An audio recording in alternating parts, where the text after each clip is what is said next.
কথা আমি বুঝতে পারছি। আপনারা সবাই একটা বিষয় নিয়ে খুব বেশি আহত হয়েছেন, আমরা সবাই আহত হয়েছি। এরকম ঘটনা কখনোই কাম্য না এবং কাঙ্ক্ষিত না। ঘটনা ঘটেছে। আমাদের প্রশাসনের তরফ থেকে শতভাগ সহায়তা আপনাদেরকে আমরা করবো। আমাদের আছেন তিনি আপনাদেরকে বলেছেন যে আমরা একজনকে তো অলরেডি আমরা গ্রেফতার করেছি, এরপর যখন তাদের আমরা খুঁজে পাবো অবশ্যই তাদেরকে গ্রেফতার করা হবে এবং শাস্তির আওতায় আনা হবে। কিন্তু তার আগে আপনাদের প্রয়োজন আমাদেরকে একটু সহায়তা করা। আমাদেরকে একটু সহায়তা করেন। এলাকার যারা জনগণ আছেন, শুধু টিকরাই না, পুরো নোয়াপুরের যারা জনগণ আছেন তারা কিন্তু সবাই আমাদের স্টেক হোল্ডার।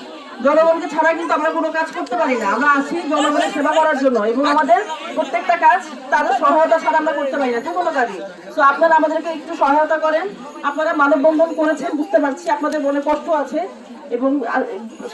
এবং আপনারা ক্ষুব্ধ হয়েছেন। এটা খুব স্বাভাবিক, এটা হওয়াটা খুব স্বাভাবিক। এটাকে আমি নেগেটিভ ভাবে দেখছি না, কিন্তু এটুকু বুঝেন যে এই গরমের মধ্যে আপনারা কষ্ট করছেন। যিনি যে ছেলেটা আসলে খুন হয়েছে তার মা এখানে এসেছে, তিনি খুবই বয়স্ক মহিলা। উনি এইভাবে কষ্ট না করে আপনারা আমাদের উপর একটু বিশ্বাস রাখেন। আমি আপনাদেরকে অনুরোধ করব, আমাদের উপরে বিশ্বাস রাখেন। আমরা সর্বোচ্চ সহায়তা করব এবং যারা অভিযুক্ত, যারা খুনি, তাদেরকে ধরার এবং তাদের প্রপার যে বিচার সেটা নিশ্চিত করার জন্য আমরা সার্বিক সহযোগিতা সহ শতভাগ সহযোগিতা করব। আমাদের আন্তরিকতার কোনো কমতি নাই, বিশ্বাস রাখেন আমাদের উপর, আন্তরিকতার কোনো কমতি নাই। আমার পক্ষ থেকে নাই, ওসি সাহেবের পক্ষ থেকে নাই।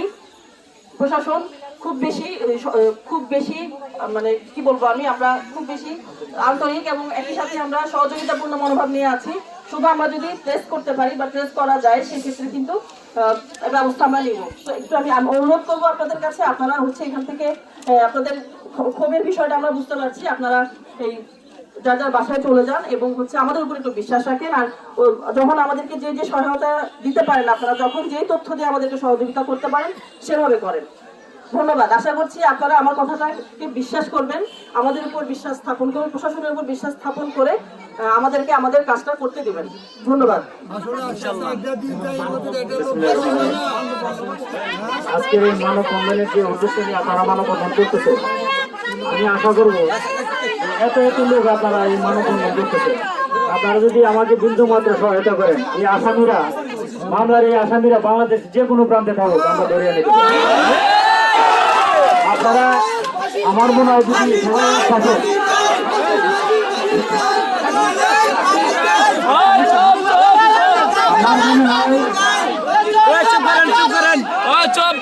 আমার মনে হয় যে আপনারা এতগুলা লোক অনেক কষ্ট করে দীর্ঘক্ষণ ধরে আপনারা একটা প্রতিবাদ জানাচ্ছেন যে একটা মার্ডার হয়েছে। যার ফ্যামিলিতে একটা মার্ডার হয় সে বুঝে তার কি কষ্ট, আমরাও বুঝি। আমার ফ্যামিলিতেও যদি এরকম একটা ঘটনা হয় যে আমিও তো মর্মাহত হবো, সবাই মর্মাহত। আমরা চাই আর একটা সুষ্ঠু বিচার হোক।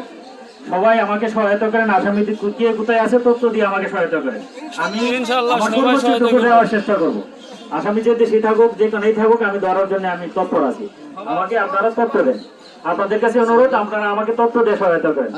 এখানে অনেক লোক, তারা যদি ইউটিউবেও আমাকে তথ্য দেন, আমি মনে করবো এই আসামিরা কোথাও থাকতে পারবে না।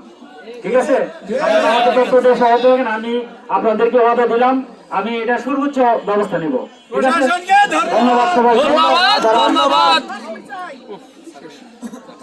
ওসি সাহেব বলেছেন, তিনি বলেছেন এই বাংলাদেশের যেই প্রান্তে সেই আসামি থাকুক না কেন তাদেরকে খুঁজে আনা হবে এবং তাদের প্রপার শাস্তির ব্যবস্থা করা হবে।